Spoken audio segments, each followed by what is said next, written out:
Welcome to the Press Start Podcast, Press Start Australia's weekly video game discussion podcast. I'm your host, Ewan, joined today by my fellow gamers and co-hosts, James. Hello. Kieran. Hello. And Shannon.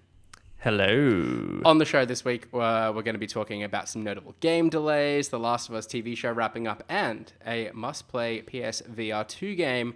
But first, James, you reviewed Resident Evil 4 Remake. Tell us your thoughts. I did. Yeah, so what a ride it's been. How many years? When did Resident Evil 4 come out? I was trying to think about this the other day. I mean, you didn't have to try and think about it. You could just Google it, which I'll do right Googled now. It. That's It's like true. 2004? I feel like Okay. 2007 is the correct answer. Oh, really? Close though. Not Very as soon, long isn't it? ago as I thought. Yeah. Yeah. No, not soon at all. Anyway, let's move away from that.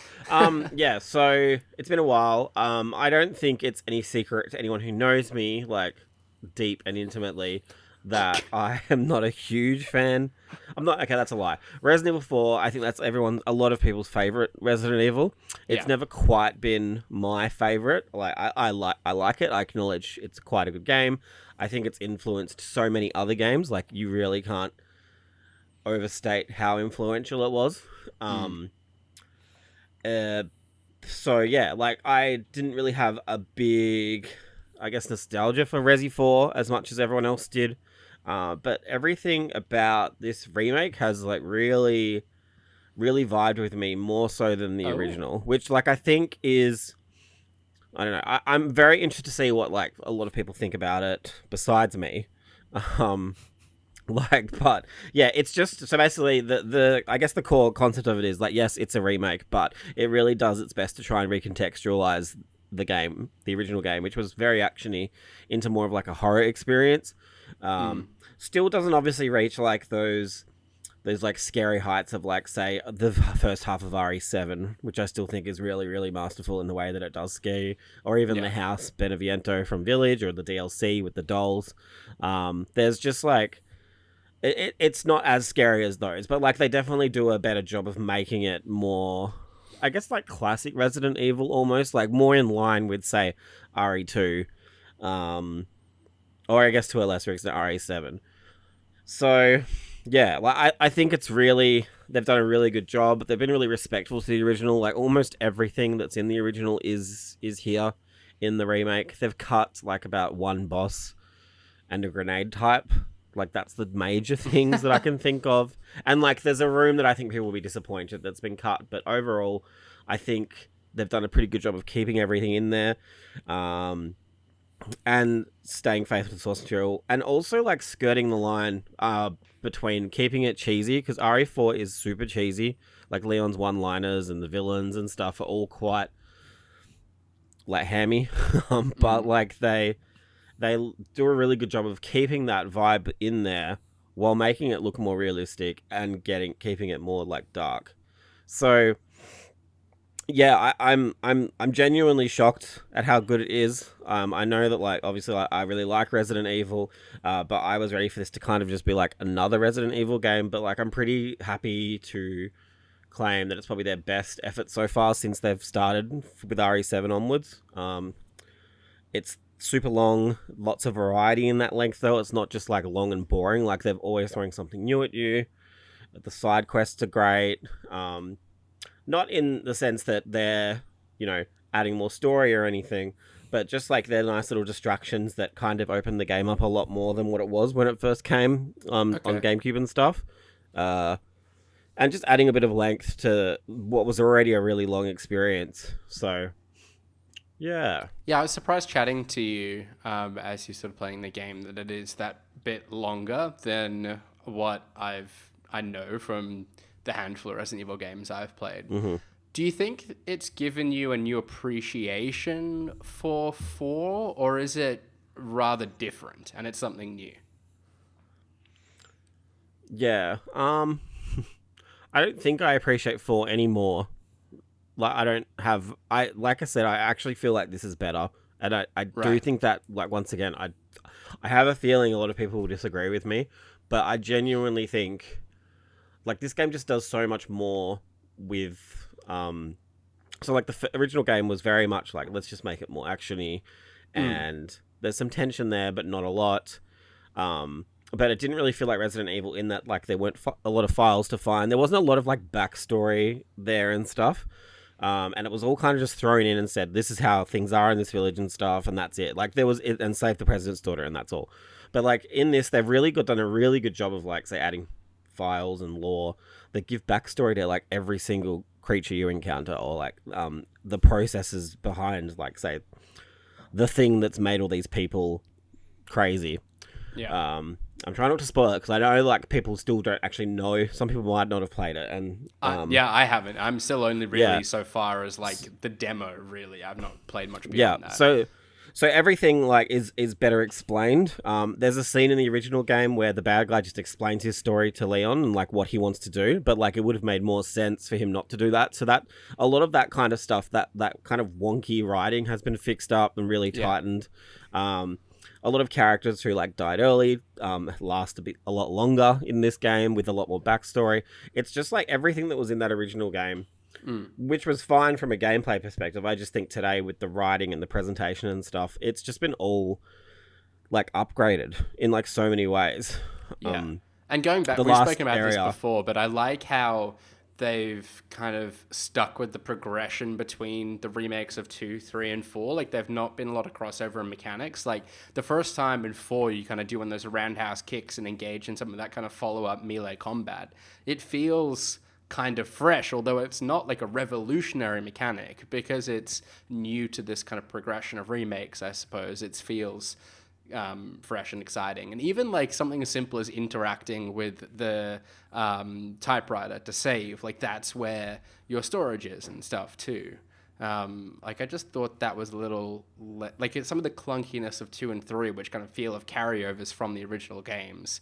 I can still see that process of refinement nearly kind of 20 years on, which I quite like. I also think the combat is series best easily. Like there's so much more to it. It's kind of weird to think that this game was originally so highly revered when you couldn't crouch. Like, as an example, like there was so many, like, kind of like limitations of that game that you didn't even think about. Or if something's attacking you, something goes to attack you and you haven't shot them first, like you take damage. But now in this one, like in the remake and stuff, you can literally just crouch and you'll dodge a move. Or you can parry now with the knives. And obviously there's a trade-off there, like your knives are breakable and stuff, but that never gets annoying in the same sense that most people would think, disintegrating weapons would get annoying. And you can kind of like stealth kill people too, right? Like, yeah, more stealth is like quite viable now. Like it's not like the best way to play for sure. Like, and I mean, it's good for, like, it reminds me of Evil Within in that way, where you could sneak around and kill a lot of shit like that way and save ammo. But then you can still, it's also can just quickly turn into a firefight pretty quickly and still be fine. Yeah. I think if everyone's played the demo by now, it does get pretty intense pretty quickly. And this one has, I feel like, double the enemies on screen at any point, but you have those tools now to kind of be able to deal with that. Yeah. It was funny having played 8. I remember when we were playing 8, you were saying it pays homage to 4 in so many ways. Like that kind of first story beat is exactly the same, like to the extent where you're kind of overwhelmed by this kind of endless sea of enemies until the church bell kind of kicks in. Like that's exactly what they do in 8. So I've kind of got a newfound appreciation of that homage now, I suppose. Yeah, it's nuts. Like it's I'm surprised how hard it is. Like I think I played past the demo, but only maybe like 30 to 45 minutes past it. And it's tough, like tougher than I remember any Resident Evil being. Like normally there's sort of a slow build up and it throws like a couple of enemies at you. But yeah, I was dying quite a lot, which might speak to my skills more than anything else. I think it is hard to start off with. I don't know what it is. Like I thought I would get straight into it and be all over it and be fine, but I definitely died. My first chapter rate was like 15 or 20 deaths. Which is like a lot. But then as you play it and you get like more weapons and you kind of get more of a vibe with like the parrying and stuff, it does get better in terms of difficulty. Like you definitely master it and start to work out, I guess, like the little things you can do with enemies to make them easy to deal with. But like even the gore is great. I don't know, you guys probably aren't far enough ahead yet, but once you get more like higher power weapons, you can literally like blow off something's leg, or like if you shotgun them in the torso, like a chunk of them will cut out of the torso. Nothing like as detailed as say Dying Light. I mean Dead Island 2, which we talked about last week. Yeah. But yeah, like it's still really, really like gory, and it's not so much like, yes, it's cool and gory, but from a gameplay perspective, it's, if you've got all these people chasing you, or you've got like this really powerful enemy chasing you, take out their legs. Because then they won't be chasing you with everybody else. Do you know what I mean? You can kind of thin the crowd that way or slow them down that way. It's good advice. Yeah, the combat Kieran, is genuinely fantastic. I'm like Kieran, kind of have you shocked been able to play a bit of it so far as well? Yeah, I'm pretty deep into the second chapter now, I think. Cool. So And I know enjoying I it was so saying, far? yeah, I know I was saying before, I'd never played the original. I think I did play the original up until like that first like fight in the village and died and got annoyed, and then had that same thing again when I played the demo of this one. But then playing the full game, I dropped it to assisted difficulty. I was like, I'm just gonna drop it and see how I go. Managed to get through that easy. I've been playing through it. I've probably bumped the difficulty back up now because I'm finding it actually like the rhythm of combat quite good. So I'm really enjoying it. Yeah, it's really cool. It's way better than I was expecting. Lots of cool little details as well that I wasn't expecting, like the fact that at one point Leon was talking on the phone and I walked up to one of the breakable boxes and hit X to like kick it, and he was like talking on the phone and like smashing the box at the same time. I was like, oh, that's cool. Like just little very Capcom-esque details, like things that you were like, they would do that. They would go all that way to make that effort, to make that possible. So yeah, I like it. There is, James. yeah, there is like a lot of detail. Yeah, you're right. Like Kieran's right in terms of like, even if there's little bits that happened in the original game, like tiny things that people who have played it hundreds of times before will know, or like if I talk about Oven Man, everyone who's played that game will know that, and that's like a really small thing. It's like once you see it, you're like, what was that? But like it's something everybody kind of has a really fond memory of, and that's in this game, just slightly different. Even like the goofiest shit, like there's a room with like giant turrets, and you have to chase a guy around the room and avoid the turret fire while shooting him while he's running away. That whole room doesn't exist anymore, but that concept of chasing that guy around the room exists in another room in this game, but it's been redone to make more sense within the setting. Like, it's hard to explain, but I just feel like with Resi 4 especially, you go from the village to the castle to an island, and the island especially is like a very industrial area. It still is in the remake, but like it's been kind of reimagined to tie more in with the cult that is, you know, that appears throughout the whole game. Like it just feels more, I don't know what the word is. I remember you guys a lot with Village. You said that it felt all over the place, more like that. Like each area was very different. But now, like yes, each area is different, but like it all feels consistent. Almost there's a very solid story being told. Like this whole place has a plot to it behind the scenes, which I think is great. Like it's something they didn't really have to do. They could have just made the same game, better graphics, improve it all, add a few extra things. But like they've really done a good job of just keeping it the same, but more classic Resident Evil like. Cool. I'm eager to play more. I do have 2 questions for you though before we move on. Hit me. James. A, how many times are you going to play through the story of RE4 Remake? Well, it's pretty long, so I don't know. Presumably there's some speed runs involved though. You get that time down. So like my maiden voyage through the game was about I don't know if that's the right term. I was gonna say virgin playthrough, and that's probably worse. But That's exactly what I was thinking. yeah. Was about 22 to 25 hours, I think. When you take into account like death and stuff. Yeah. But then like I went through the rankings today, and I think to get the highest ranking, I think you have to beat it in 5.5 hours. Oh, wow. Which seems really unfathomable. Like, I'm really wondering how I'm going to be able to do that. But yeah, I plan to play it at least 3 times in the next week. So Nice. watch this space. In the next 3 days. All right, then the final question. Of the remakes of Resident Evil, is this the best one yet? Yes, absolutely. Nice. Cool. Like, no questions asked. Like, 2 is one of my favoriteest games ever, and I loved the 2 remake as well. But this, yeah, I really like it. It's given me, yeah, I think it's just so much better than the original in so many ways. Yeah, like easily. So does wait when you say that, like, are you talking purely like original to remake, or is this now like your favorite Resident Evil game of all time?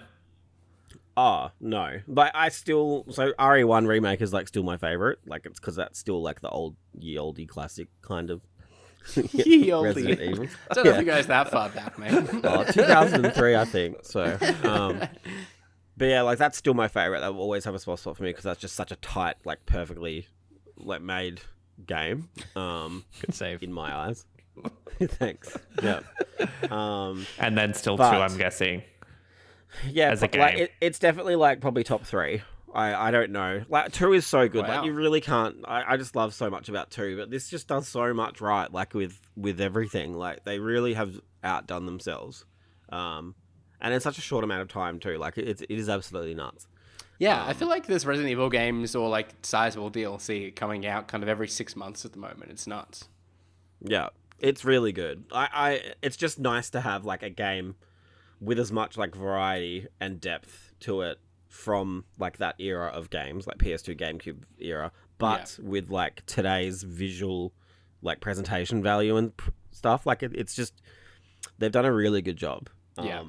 I can't wait for them to remake Jack in the same way. It's going to be so good. I'm sure the impact Give me a Jack and the 2 feel remake. will be the same, for sure. Especially by me.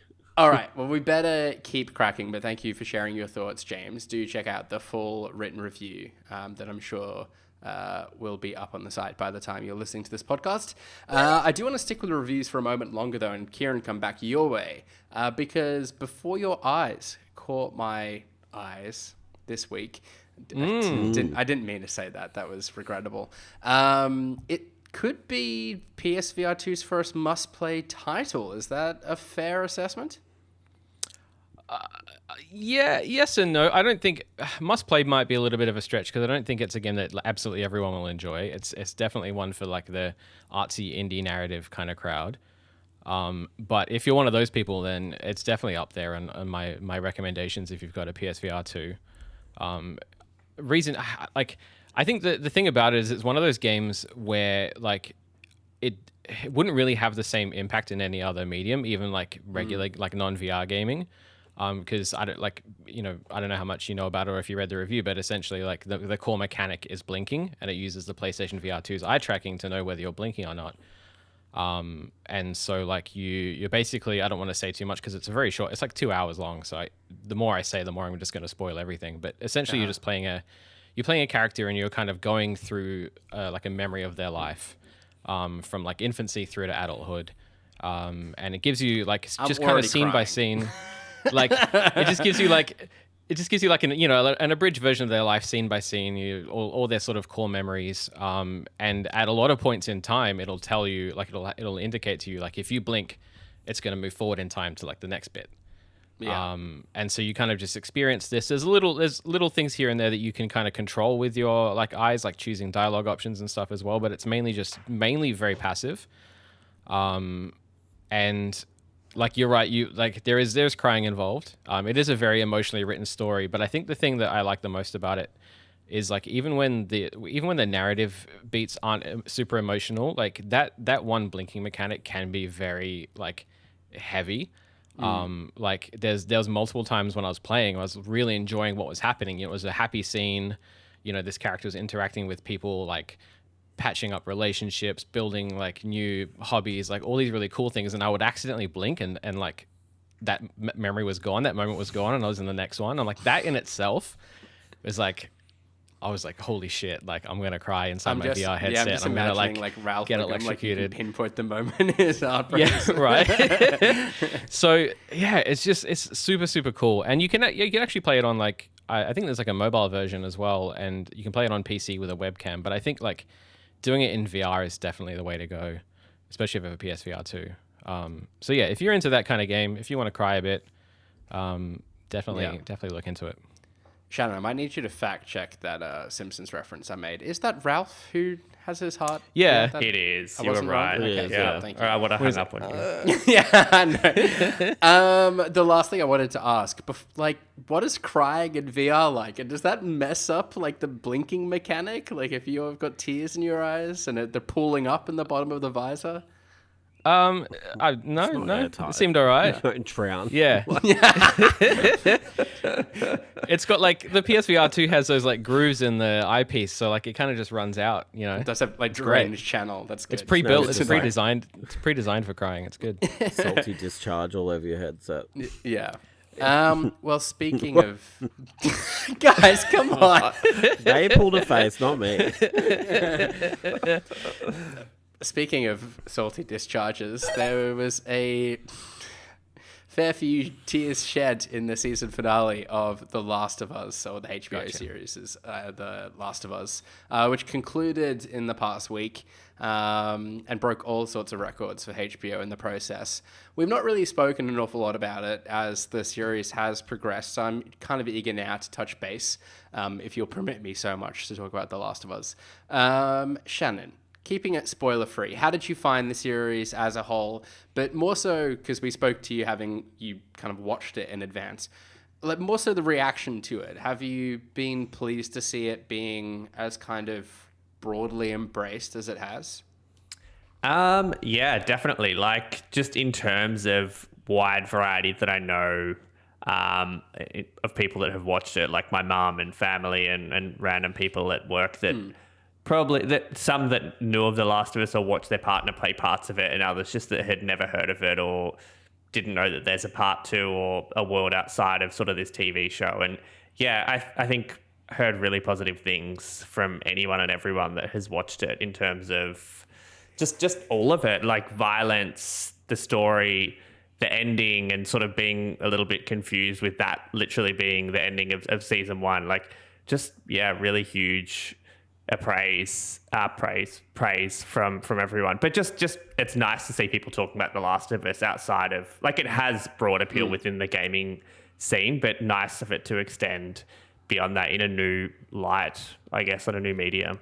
Yeah, it's been like so exciting for me to see different outlets that don't cover games, like talking about the show and, you know, debating like Joel's decision at the end, like the same way that fans of the game have debated it for the last 10 years, or like kind of writing big sort of pieces about David as a character and that kind of thing. Like, I've just loved all of that analysis of the story, and I guess like being hemmed into this video game sphere for so long to like see it being more broadly discussed is like so exciting. And hopefully we've kind of broken the curse now of people assuming just because it's a video game adaptation that they're kind of critical of it. And I was hesitant, like the way they were marketing it so much about being a video game adaptation. I was worried that was going to deter people, but it doesn't seem to have. And hopefully it's kind of broken that stigma now. And I feel like it got better and better as time went on. Like, I feel like we were posting about it breaking records every week, and it broke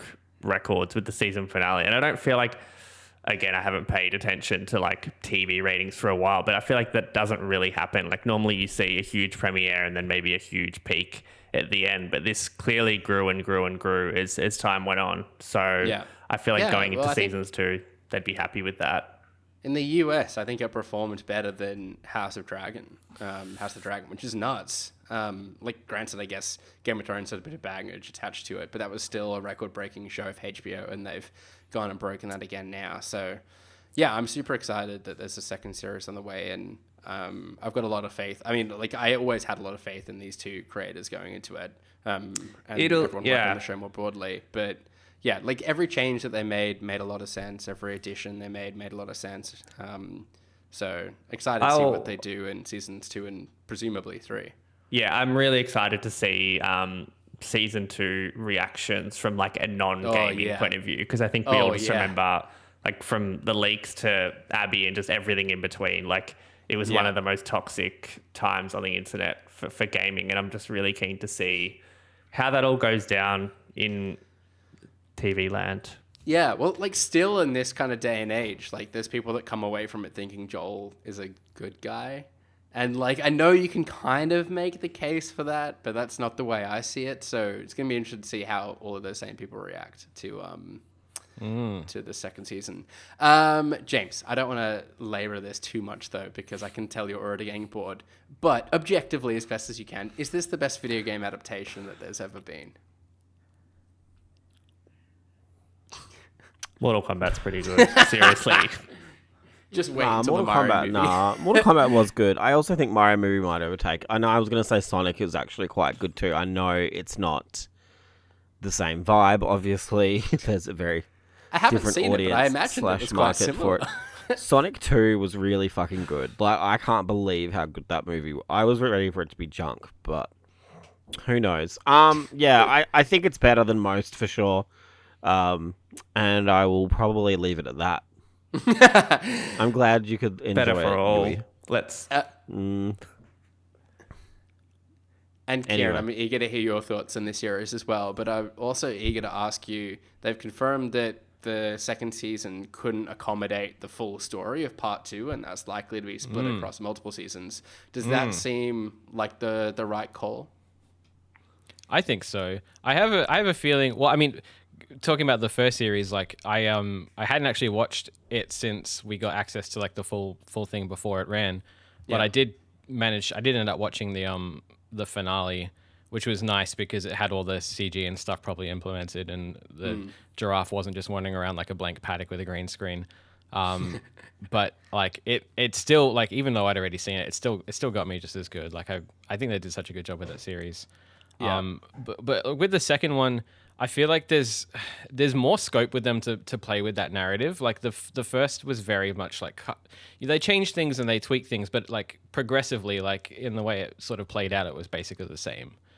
I feel like with the second one, they have a chance to, tell things in a different order, tell, perspectives of things that they didn't explore, fill in gaps in time. There's like so much for them to play with that they could easily do 2, 3, like multiple seasons. Like, we could be looking at 3 more seasons to cover everything. That's a big game compared to the Yeah. first one. Like, it's huge. I'm really like curious to see how they deal with the structure of it as well, seeing as that. Well, that's the thing, game yeah, has that I such feel a like- hard pivot, but I feel like they're really going to have to tweak a lot of that, because that it kind of works from a gameplay perspective, because they're making you feel the things that they want you to feel and then Yeah. react to them in a different way. Whereas with Yeah. a TV series, and you're trying to tell like a more linear story. Like if you look at the early Witcher series, when they tried to do the whole like dual timeline thing, and that didn't pan out so well. I feel Yeah. like they're going to have to change things up. yeah, maybe that sort of inevitable confrontation. Yeah, they could kind of tell the 2 stories in tandems and make that kind of hit a little harder sooner. I don't know. Yeah, I'd be curious to see what they do. I don't They think got a that lot of faith works in it. though. That wouldn't work. I feel like so much of it works I think because you yeah. kind of leave. I don't want to ruin it for people, but I know. do you know what I mean? Like, I feel like Yeah. splitting it the way they did in the game makes Takes- sense. Takes Yeah. like kind of makes you forget That about moment. what you've done before. Yeah. Yeah. And And yeah, the no, that's journey. fair. Maybe, yeah, seasons 2 and 3 need to be those 2 halves. Well, there's that as well. That's like super brave though, because I It's feel like super there is a brave. that's why I don't think they will do that, because I feel like if they were to do that, Yeah. I think that would be a great idea. I would love for that to be the way it goes down, but I just have a very sneaking suspicion that An people inside might not word, tune if you in. will. No, that people might not tune in to part 3 if that were to be done that way. I think I can imagine a way they could do it, but I can't. Maybe we talk about it after Yeah. the show. Or Well, towards the can I end. say go back? Because I don't But wanna I'm get- just thinking now though, because then the Santa Barbara stuff, like that works Yeah. better. Yeah. Yeah, like you and have that to could do be that the to end of get 3. to that. Yeah. Yeah. I'm imagining. Okay, we're getting. This means we're, like, nothing to I'm just anyone going to who refer hasn't- to like locations. I reckon Yeah. like you end the second season at the theater, but maybe that season finale Is starts standing. with the hospital flashback. Ooh, getting real spoilery. So you kind of get a little glimpse of it, and then theater confrontation. Then the second half, like second season, the first couple of episodes do their thing. Then you go back to the theater, Santa Barbara conclusion. No. That'd be Oh. my. Do you want to get out the whiteboard, Ewan, and we can like plot Literally, this yeah. out? Yeah. Can I just say, like, I know we're trying to like avoid saying anything too much here, but can I just say, like, I'm impressed with how little, like, the gaming community has spoiled things for everyone I else know. with this series as well. Yeah. Like, I hear people amazing. in the office talk about it, like, what's going to happen? What's going to happen? I'm like, how is, like, you're chronically online. How have you not seen something about this already? Yeah. But like, I love though, like the people haven't been shy to talk about Abby, but they haven't revealed like the significance of her other than she is significant. Yeah. It's so good. It's wonderful. I can't wait. 2026 or whenever the second season comes out. Anyhow, thank you for permitting me all that Last of Us discussion. We should get onto the topic of game delays now, because we've got a couple to discuss. The first being Suicide Squad Kill the Justice League being delayed. We've talked about this game a bit recently because we weren't thrilled about the gameplay reveal that we saw. Clearly, not everyone was thrilled either, and they've pushed the game back to May. It's unclear kind of to do what exactly with that time. But Shannon, do you think this delay can have any kind of significant improvements on the game, get people feeling a bit more enthusiastic about it? I don't think so. Yeah, I not with the things that we've spoken about in terms of like it being games as a service and some of the characters feeling like one another and things like that. Like I can't imagine or think about what they could change in that time frame. Like maybe it's been done just to give them another marketing beat or two to build a little more goodwill, or maybe they just need a bit more polish. But I don't think it's like Gotham Knights, like it's and Avengers, like it's too far gone to react to people's thoughts now this far in the piece. Yeah. What about yourself, James? What's your feeling about this delay? It's interesting, isn't it? We're accustomed to delays just being like, we need a bit of time to do an extra level of polish, and like that could very much be the case here. But I think realistically, like, I obviously don't know a lot about. Well, I probably know more than most about game development, but not. I don't know. More I'm not than gonna most. lie. You know, No, TV show development as well. I wear many hats throughout my. Not one today, unfortunately. no beanies. On top of my big mane of hair, but yeah. Let me just like dial that back a bit. I feel like if they were changing anything a lot, it would be pushed out of this year. I do genuinely think. I don't know. I feel like you've got this game coming out in 2 months. I don't think I think because a lot of people are saying like the state of play, the reaction to it is what has made this delay happen. I just don't feel like any dramatic overhauls of gameplay systems could be fixed in like a few months. Unless those people are working a lot, which I also feel for them if they are. Wouldn't surprise me.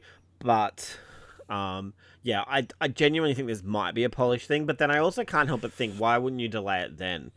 But then if it looked shit and they delayed it at the same time, that'd be like, oh, okay. But then they probably didn't think it looked shit.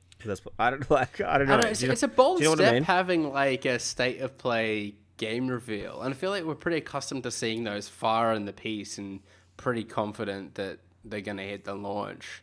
Like I feel like it's often the case they kind of go gold in the weeks thereafter. Yeah. The timing doesn't make a lot of sense. Yeah.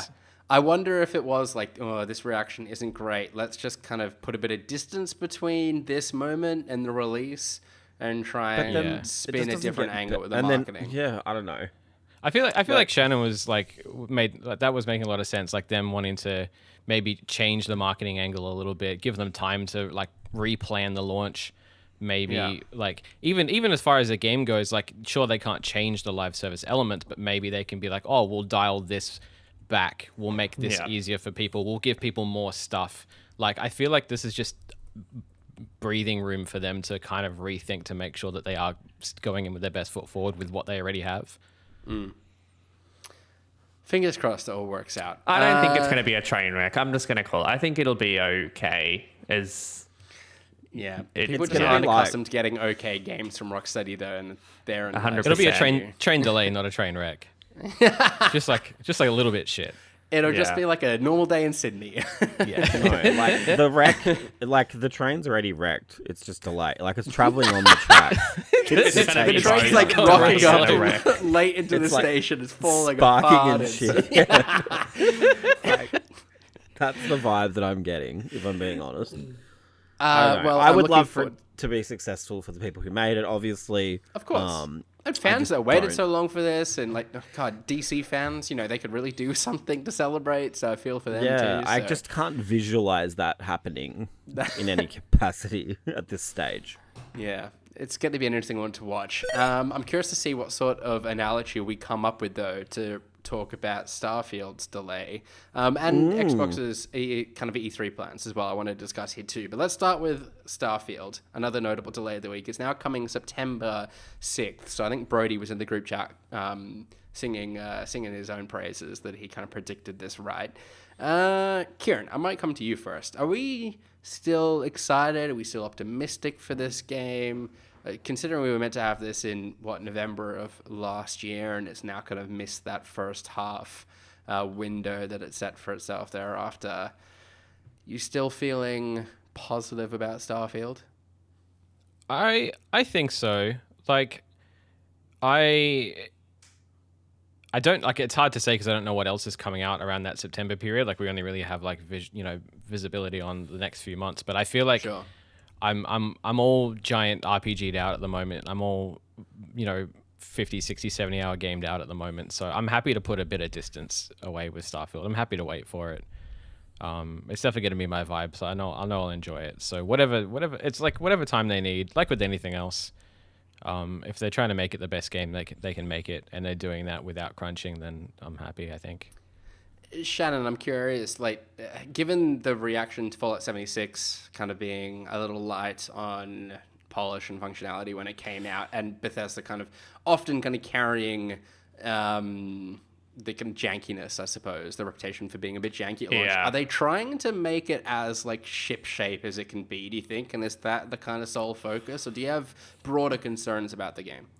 It's hard to know. Like you said, Bethesda studio games are sort of known for this. Like going back to Skyrim, saves on PS3 just not working after 40 hours and things like that. So Game breaking bugs all over. I feel like given this is Xbox's game for this year and a hugely important exclusive in terms of bringing people in, I feel like, I don't know, it'd be a shame to not have some of that Bethesda jank to a degree, but I feel like they'd want to make sure it's working well on Series X PC. It's not on Xbox One, is it? It's just next gen and PC. Just next so yeah, I feel like they'd want to make sure it's working well and really showing off the Series X and is a selling point for Game Pass, because as we've spoken about, we don't really know about much else coming this holiday. But I love that you find the jank somewhat endearing. That's well, that's cute. yeah, it's to a degree. There's I don't want it breaking but I feel like Sure. they've never been the most polished of games in terms The of even NPCs mechanic kind of and being shooting and awkward with their dialogue and stuff. Yeah. I totally get that. Props to Xbox, I will say, for kind of accommodating these delays, and they seem quite relaxed with Bethesda kind of managing their schedule, which is good. I'm glad that given the spot that they're in, they're not kind of pushing game releases as much as they perhaps could. That's just the way it appears, at least. I am a little bit nervous given they actually came out with a release date though, and this is nearly a year later. If it was purely a polished thing, I feel like they would have known before they dated it. So Yeah, it's like giving Halo Infinite. yeah, and then that coming out and it's still being undercooked. I want this to be amazing because I can see this being the game that I spend 100 hours with this year. And I still think Bethesda studio games are unlike anything else in terms of this style of game. So I'm hopeful that it's going to be incredible and deliver. James, I'm curious to hear your thoughts as well, but also Xbox have confirmed that they won't have a presence at E3, but they're going to do a showcase on Sunday, June 11th, which will land between the Summer Game Fest and the E3 sort of weekend. Are you pleased to see that they're still having a big showcase, presumably making a ton of announcements, so that time? How do you see their kind of strategy coming together, and now where Starfield falls into that? It depends, I guess. What are they going to show? The latest. I know. Controller. Sorry, yeah, 4 more colors. Presumably that's when we'll Lots get of- our deep dive of Starfield at the very least. A deep dive into the control colors. or a controller called Deep Dive, and it's blue. I can actually see that happening. I don't like it. Yeah, literally. Like, it's happening next week. You watch. Yeah, I don't know.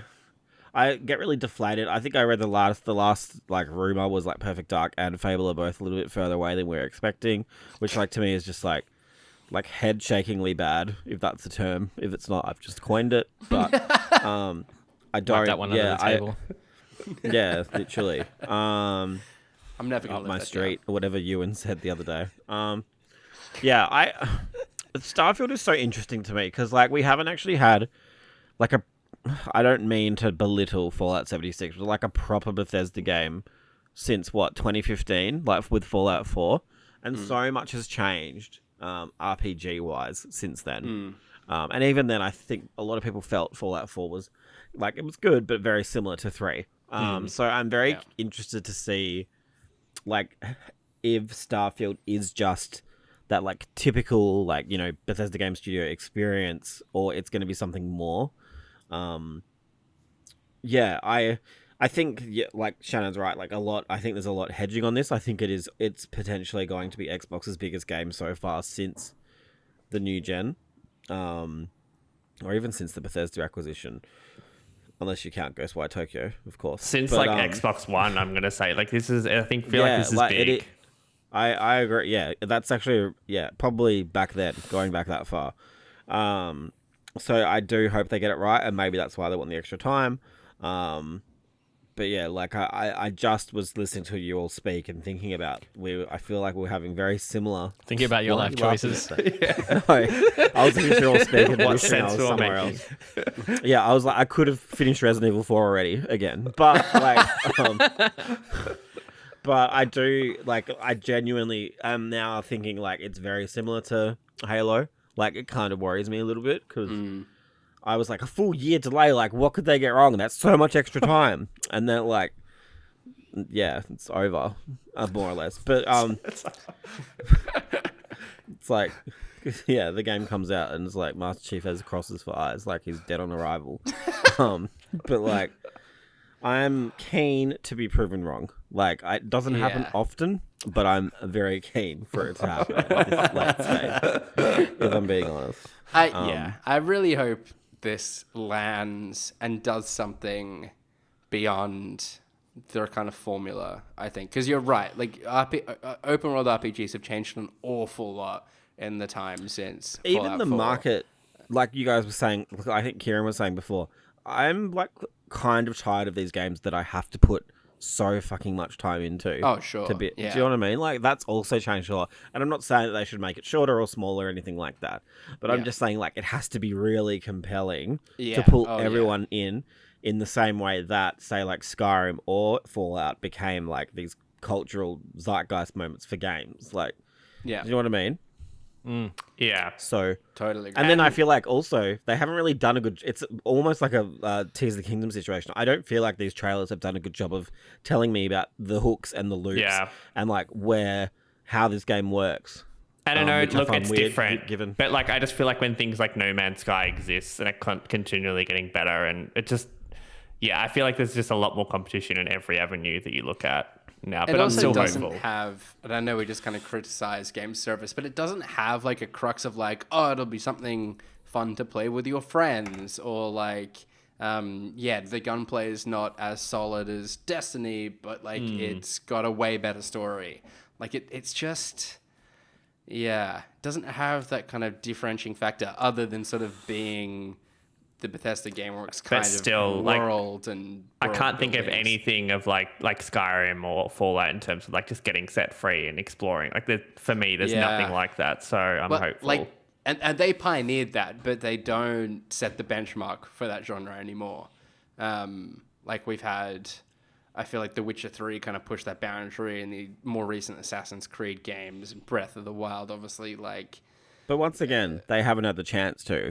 That's what I mean. Like, it's been so long since they've actually put out a game. Yeah. That wasn't an It is a real expansion. test, though. Yeah. Yeah.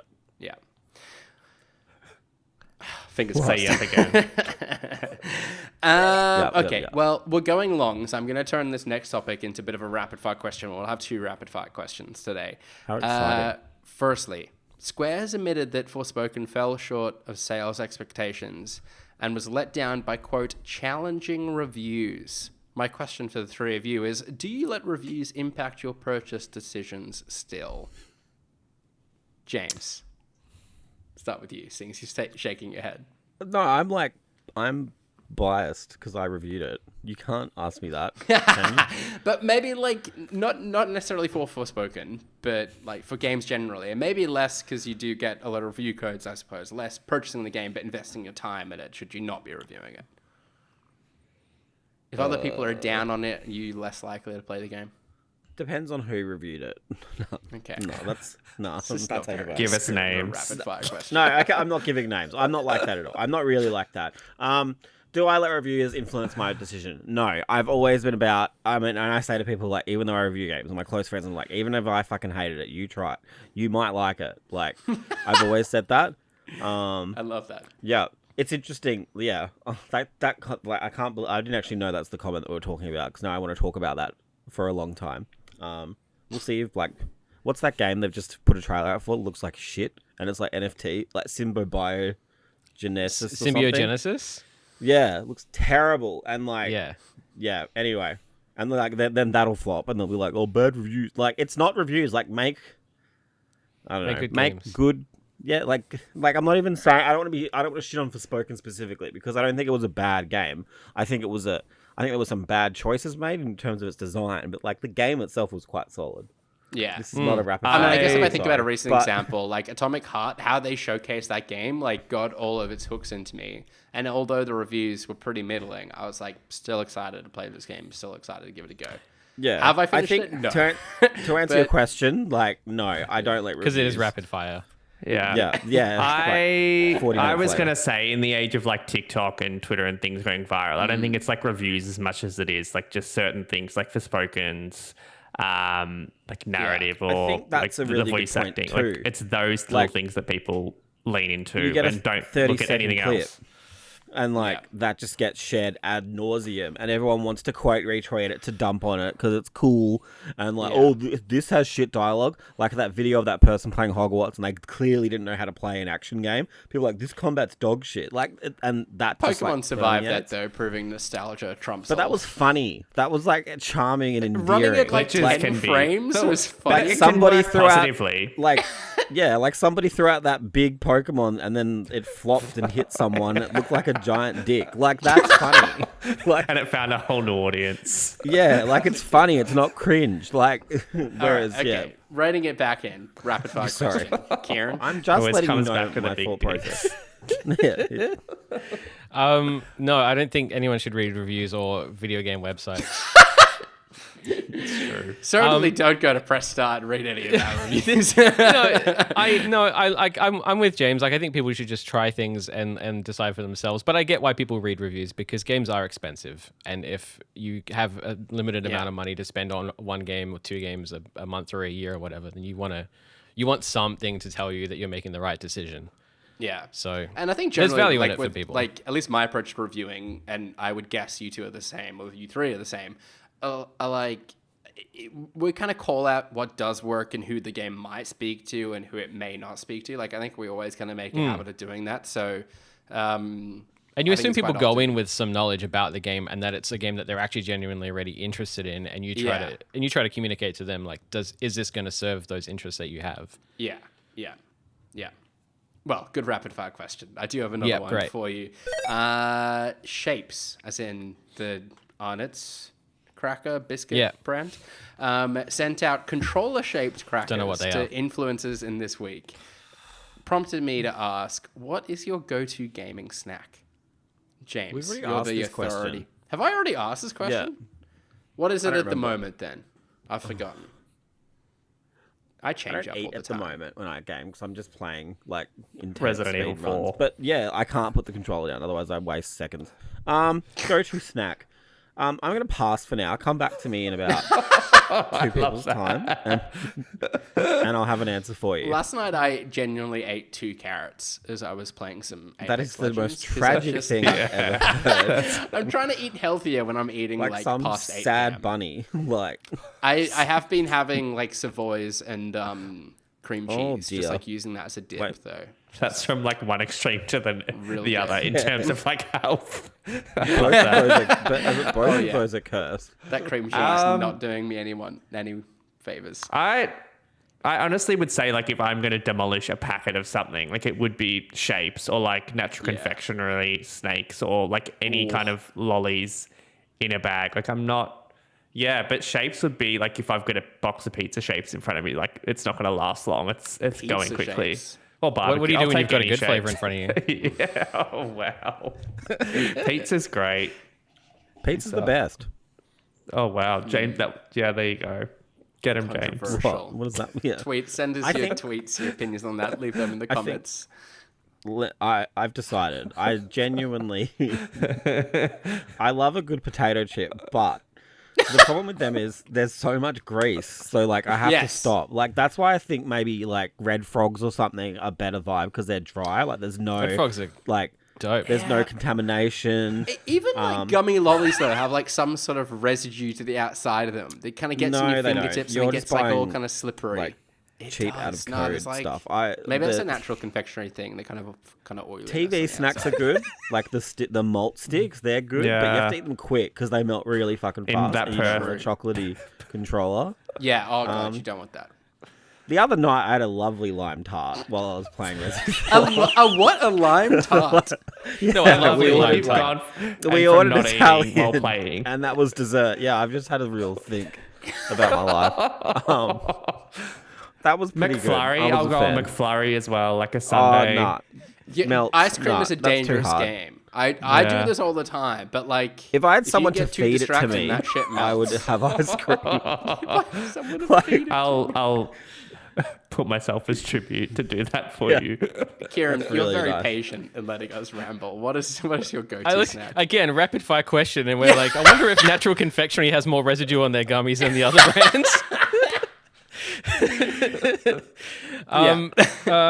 Look, food wise for me, it'd be like cracked pepper savoys with like salami and pickles on top.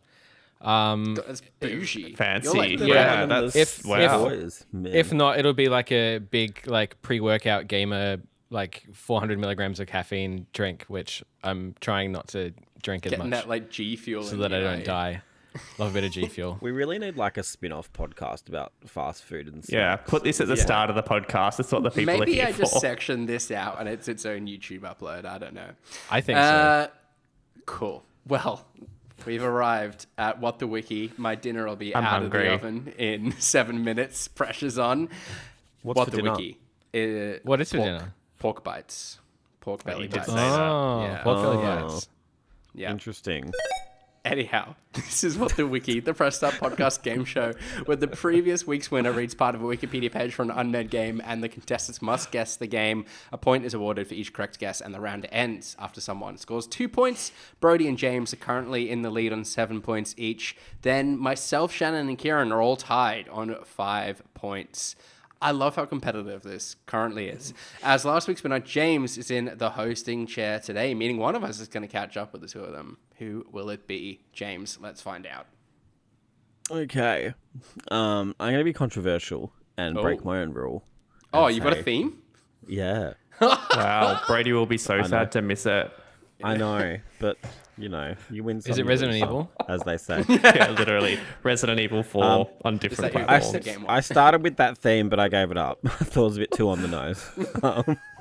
So, yeah, let's move on. Let's go. Let's tab over to. Oh wait, I just want to like split it so I can still see all your beautiful faces while you go. Okay, let's go. Everyone's paying attention. Yeah, fantastic. The game is an open-world action-adventure game. The game encourages non-linear gameplay, which is illustrated by the game's lack of defined entrances or exits to areas, scant instructions given to the player, and encouragement to explore freely. The game also introduces a consistent physics engine to the series, letting players approach problems in different ways rather than trying to find us. Ewan was first, so There must The have been a Legend of delay. Zelda Breath That's of the unfortunate. Wild. oh, interesting. Yes, Yui, it was Zelda Damn it. Breath Let's of the go. Wild. Congrats. Does anyone know what the theme is yet? Have they worked it out from one game? Open world games that Games that Bethesda need James to pay attention to. Hated. Are you Go. done? Clear my Yeah. box. Okay. Can I get a point if I'm right? Hurry up. Ewan's pork belly bites are Yeah, waiting. 4 minutes there. They're sizzling in the Go. oven, quivering in their boots. The game is an action-adventure game played from a first or third-person perspective and set in an open-world environment featuring a fictionalized version of the United States. It features... Yep, go. Really wants his pork bites. It's just Fallout 4. It's not, mate. Sorry. It features single-player and online multiplayer components. For most of the game, the player controls the main character as they complete missions, linear scenarios which set objectives to progress the story. Though there is a second playable character too. Mysterious. Outside of missions, they can freely roam the interaction. Wait, no. Let me know when I'm back. Shannon? No. You said online, didn't you? It also has online. No, I don't know. But you're not thinking... I think you're getting... Don't think Am I about back? that. Shannon. No. I'll just No. Metal Gear Ewan can be Solid. back. No, it's not Metal Gear Solid. Okay. The characters may engage in combat with enemies using melee attacks, firearms, bow and arrow, throwables, explosives, and can also dual-wield weapons. The player can also swim as the first playable character, but not as the second. Shannon, am I back? Yeah, you're back. The Last of Us. No. No. I Part love you have confidence, 2. though. Okay, everyone's back. Moving on. The game's development lasted over 8 years, beginning soon after the prior game's release, and it became one of the most expensive video games ever made. The developer co-opted all of its studios into one large team to facilitate development. They drew influence from real locations as opposed to film or art, focusing on creating an accurate reflection of the time period with the game's characters and world. The game was the developer's first built specifically for the 8th gen of consoles, which is Xbox One, PS4, whatever. Having tested their technical capabilities while porting one of their previous games to the platforms too. Development included a controversial crunch schedule of 100-hour weeks, leading to reports of mandatory and unpaid overtime. Oh, Shannon. Ewan. Shannon was first.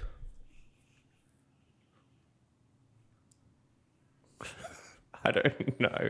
Grand Theft Auto 5. It's not, mate. Oh, You lost. shit. I know what it is. The game's online multiplayer mode lets up to 32 players engage in a variety of cooperative and competitive game modes. Everyone's back in. Ewan.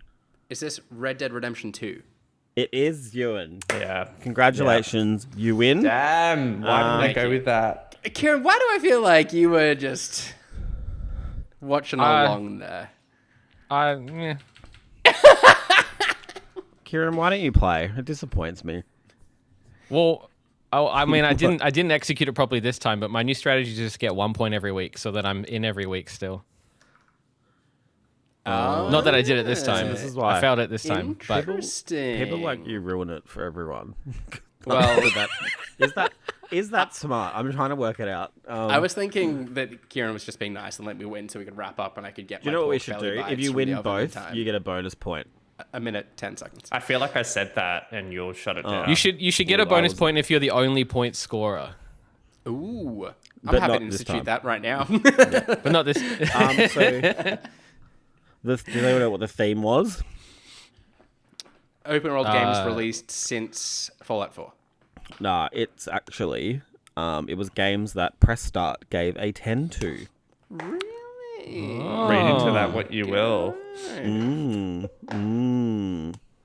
I was just feeling like that would be a good theme to run with. With that, let's bring an end to what was this Academy week's 2 's episode coming. of the Press Start podcast. Subscribe to us on Listen or the podcast service of your choice. Follow us at press.au and visit the site at pressstart.com.au. We've been joined today by Shannon. You can follow me at shancake_ on Twitter. Also joining us today was James.